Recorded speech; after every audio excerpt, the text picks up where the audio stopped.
Bonjour et bienvenue au Collège Sismondi. Il y a environ 2 mois, on a eu la chance d'accueillir les photos de Eddie Adams. C'est une exposition qui nous vient tout droit de la Fondation Robert Kennedy sur les droits humains.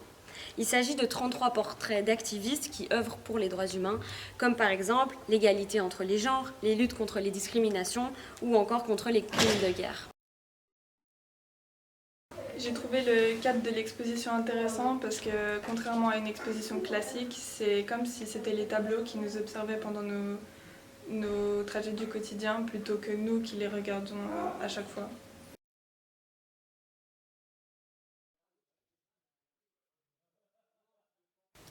J'ai eu l'opportunité de faire venir cette exposition au Collège Sismondi. Un des enjeux, c'est de sensibiliser les élèves, mais aussi les enseignants et les enseignantes de notre école, sur la question des droits humains. Les photographies d'Eddie Adams, les portraits de ces hommes et de ces femmes, des activistes qui ont œuvré pour davantage de liberté, pour la justice dans le monde, nous délivrent un message. Un message de liberté, un message de justice, un message de paix. Et un des éléments que je trouve essentiel et fondamentalement intéressant, c'est de pouvoir s'appuyer sur cette dimension artistique pour participer à former les futurs citoyens et citoyennes, mais aussi pour renforcer les démocraties et l'égalité au sein de nos sociétés.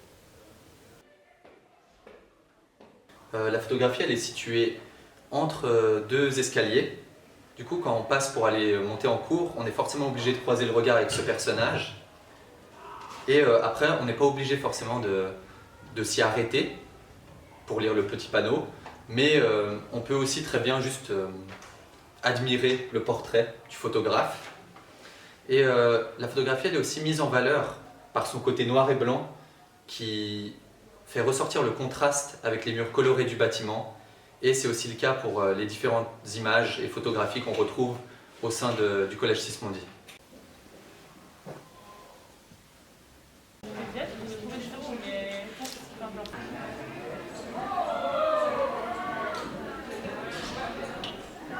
J'ai choisi de parler de Václav Havel parce que je trouve qu'il a fait preuve d'un grand courage de continuer à lutter pour la liberté d'expression malgré les menaces qu'il courait.